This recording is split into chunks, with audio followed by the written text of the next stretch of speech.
Welcome to Friday Friends, RI Elder Info's weekly look at the organizations and individuals providing resources for Rhode Island seniors, caregivers, and professionals.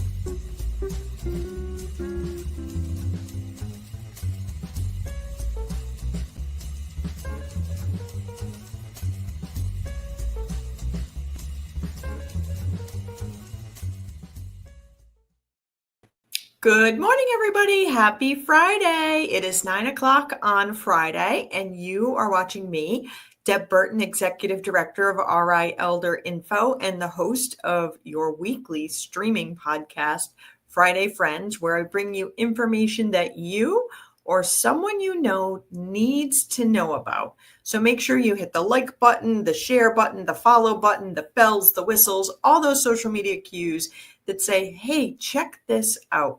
We are having a very interesting conversation today with Jen Pohl from Nettle and Ash. So I really encourage you to hit the like and share button because there's probably somebody you know, if not yourself, who needs the information we're talking about today. And it is definitely a learning experience for all of us. Now, as you know, as a nonprofit, we could not do this without the support of our sponsors.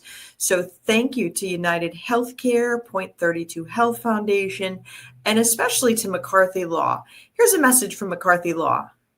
Here at McCarthy Law, we practice in the areas of estate planning, long-term care planning, elder care law, and residential real estate. Our focus is really on providing peace of mind to our clients. If you're interested in scheduling a consultation with our office, you can feel free to reach out to us at 401-541-5540. You can also reach out via website at www.mccarthylawri.com. You also should check out our social media, both on Facebook, Instagram, and LinkedIn for some helpful tips and tricks. Hi, Jen. How are you this morning? Hi, Deb. I'm good. How are you? Good. Very good. So I recently learned of your organization, Nettle and Ash. So can you share with everybody what is Nettle and Ash? Oh, yeah, sure. We're kind of a hodgepodge community of a variety of different services. We primarily work with the neurodivergent community as well as the queer community, providing a variety of different services. Services kind of going from ages 11 to adult. We have ACT-based therapy. We have after-school program, yoga, workshops. We also train and mentor practitioners to start their own practices too. Oh, nice. Now, I've heard the term neurodiversity a lot. I see it in social media posts. I see it in articles. I'm not really clear. What is neurodiversity? Yeah, sure. Neurodiversity means a lot. At its basis, it means that not all brains work the same way. So it's really just a natural variation in the brain itself. Some people process sound, language, emotions, or routines differently. They might be highly sensitive to light or noise. They might need to stim, which we can talk a little bit more about. It's a self-soothing movement, such as like rocking or fidgeting, to feel regulated. Neurodivergent folks, it's an umbrella. So it could be autistic individuals with ADHD, OCD, dyslexia, and different other ones as well. It's something that I kind of always say is being neurodivergent isn't new. People have always been a part of our families. We're just finally giving them the language and dignity that they deserve. Okay. So some of the things that we may see or experience with a loved one that is different than what we experience. So I am a fidgeter. You can't see my hands, but I've got, something in my hand that I'm like spinning around, things like that. So is there any explanation as to if these things have always been around? Why are we hearing more about it now? I think because of through the evolution of time, through science, through technology that we have, we're just able to understand the brain more, to really capture the different nuances of what it means to be neurodivergent. Got it. I think in the past we had these labels that we used, more specifically when we used labels such as like MR, which is no longer a thing. We kind of, I feel like, put everyone into a pool, this giant pool of like, I don't fully understand this. What is this? Here's what this is. Now that we have all of this like knowledge and from technology and science, we really are able to understand it a little bit more. Okay. And it's just the people are processing information and inputs in a different way. Absolutely. Yeah.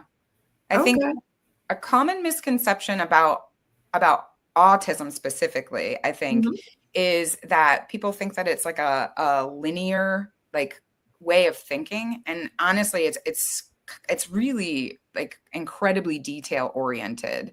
That's, I think, the reason that like nuances are so difficult for individuals who are autistic to process, such as like metaphors or saying what we mean.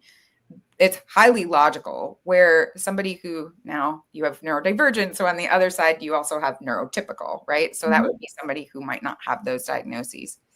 Neurotypical encoding and decoding in subtext, such as like metaphors, is just, sometimes it's so hard to understand because it's so individualized to the person, that it becomes a little bit more difficult for an autistic individual to understand.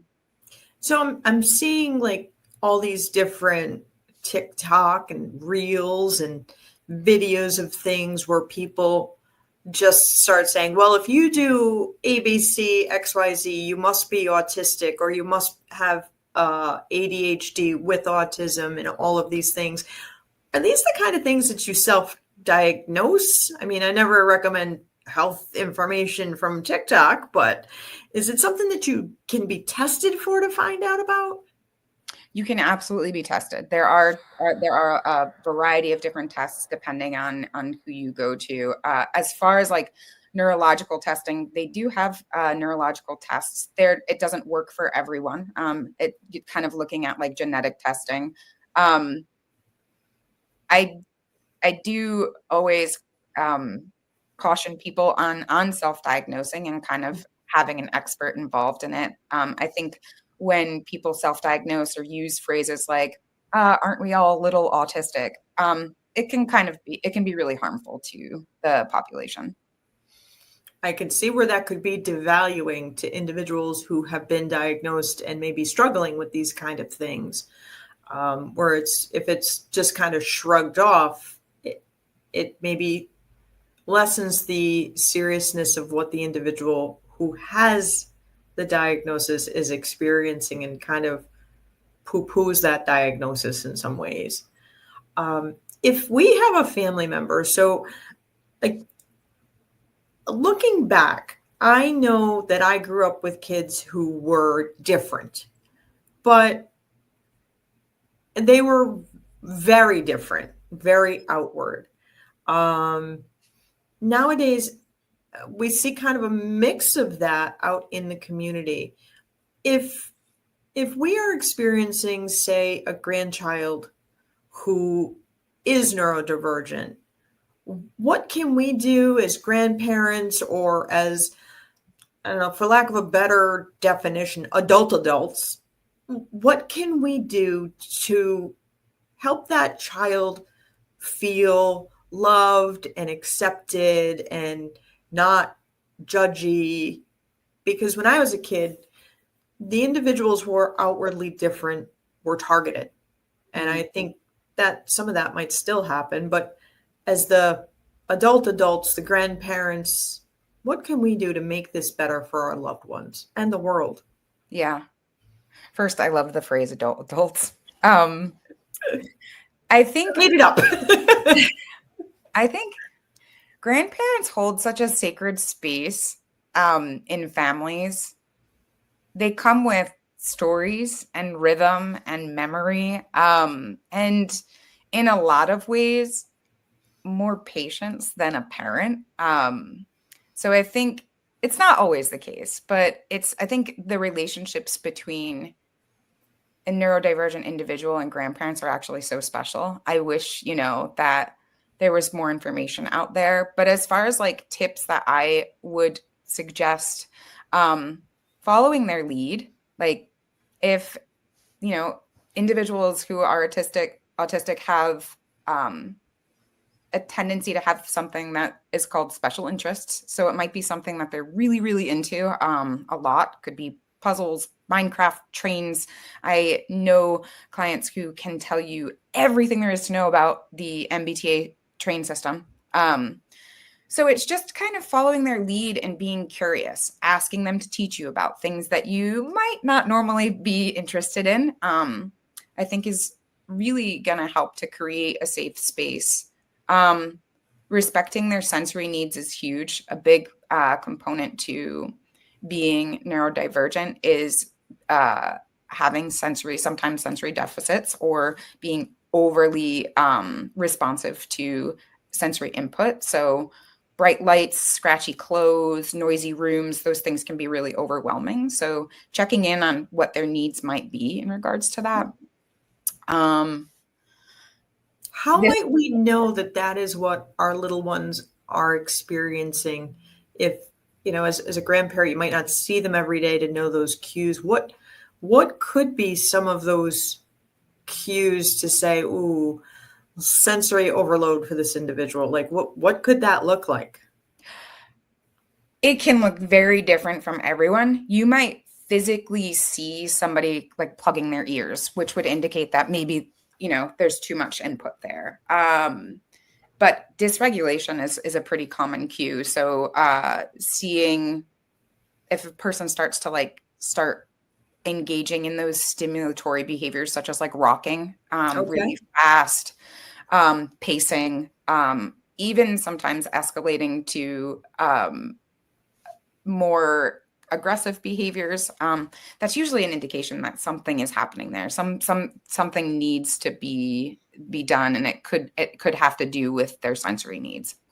Okay, that's good to know, because I think sometimes as grandparents, you want to just kind of like hug on them and mush them, and for some people, don't do that kind of thing. Yeah, the love is still very much there, and I also think that's a common misconception too. It's very much there. It's just going to look really different. Mm-hmm. Now, what are some tips that we can use to kind of connect with our family members, or even our other community members as adults? Like how can we effectively connect and engage with folks? Yeah, I definitely think taking interest in their interests is a good way to connect. Learning how to let go of what might be considered outdated systems, such as eye contact, expecting someone to sit still or be polite. Those things might be hard. And I know that it's also hard for somebody who's neurotypical to kind of, because those are things that they've been doing for so long and have gotten so used to. I think just trusting that the connection underneath, and kind of being able to be flexible is a really big thing. So understanding, hey, this isn't how things are for me, but we can kind of meet in the middle and compromise, can really help with like creating a deeper connection. And I think at the basis of all of it would be supporting autonomy. So, if someone's saying no, just sort of honoring it, or even being curious about it and understanding, okay, how come? What's happening here? Yeah. And honoring a no is, I can't imagine a time when honoring a no is not okay. Yeah. In a whole lot of aspects. Yeah. Yep. And so if we have, so you've shared how we can connect with our grandbabies or other littles. How can we support maybe our children or other parents who are experiencing it? Say, you're grocery shopping and you see a little as having some challenges. Is there something without like being too nosy, is there something that we could say or do that could support that parent who maybe is just having a challenging moment with their little who has a diversity issue? That one's hard because it's such an individualized response. Sometimes moms or dads just want to not be noticed. That in itself can speak volumes, because if they're internally thinking to themselves, everybody's looking at me, like everyone's like, it can be hard for them. But I think in a lot of ways, not showing pity is a really big one. So not expressing anything with pity, but more in a supportive manner. Yeah, that one's definitely individualized to the person. I've overstepped myself, where I saw a parent struggling and I went in to help, and it was not received well. So it really comes down to like reading the parent's body language and seeing, is there something I can do? Yeah. Okay. So in some cases, mind your business. In some cases. That's it. And sometimes, maybe just a quiet, you got this, mama. It's okay. Yep. Tomorrow's another day. I guess it all kind of depends. I see that when a caregiver is caring for an individual who perhaps has dementia or a traumatic brain injury. And yeah, it is kind of like play it by ear. Maybe you don't want to call attention to it. Now, I noticed as we've talked that you're using the term autistic individuals. And I find that really interesting because in the aging space, we usually identify it as in the other direction, the individual with dementia, the individual with a traumatic brain injury, but you use it in reverse. Why is that? Is that just your semantics, or is it part of the population's recognition? It's definitely a recognition. Individuals with autism is looking at it as it's some form of a disease that a person has, or some form of disorder that a person has, where it's a neurodevelopmental condition that's a part of a person's identity. So when you say things, when you use the phrase autistic individuals, it's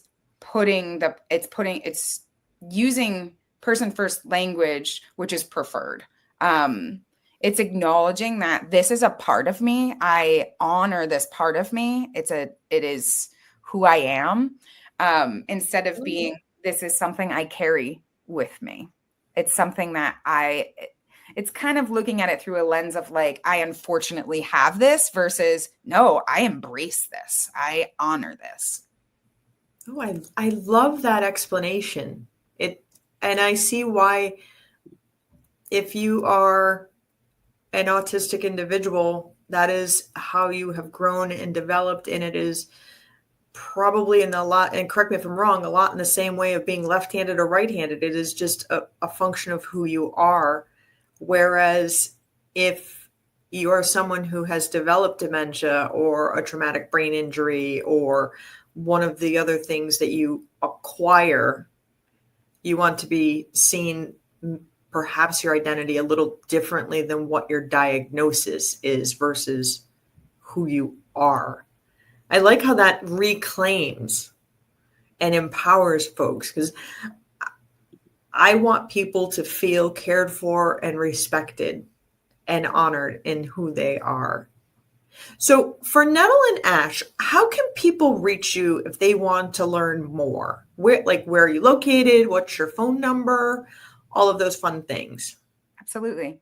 We're located in Providence, and they can reach us by phone. It's 401-680-0616, or by website, www.nettleandash.com. Okay. And then you have different groups, different classes available starting up regularly? Yes. We have one-stop workshops where we'll just have like a single workshop. We do a lot of community events too. And we also have teen groups, adult groups happening kind of all the time. Our website's the best place to go, but we always say that if we don't have the resource, come to us because we'll know someone who can provide the resource to you.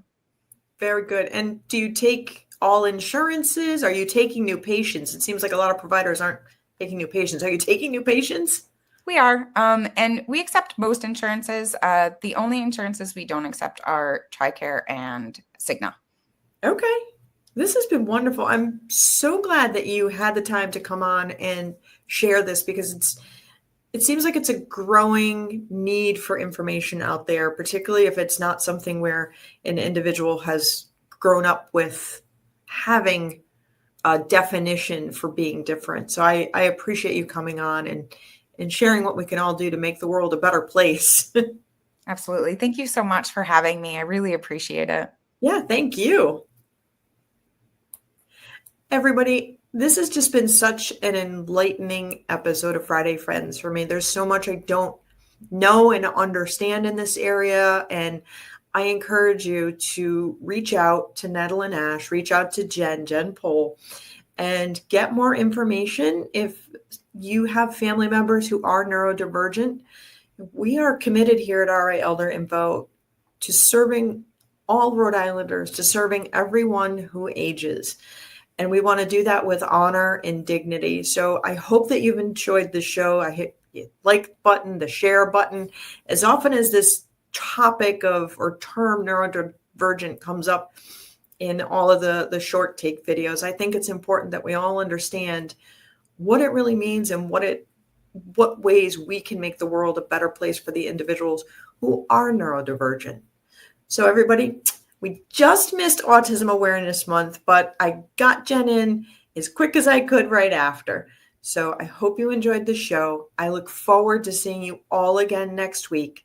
In the meantime, be well and be kind. If you liked this video, please follow us on social media and subscribe on YouTube. For more information, visit rielderinfo.com or call 401-585-0509. If you have any questions, email deb@rielderinfo.com.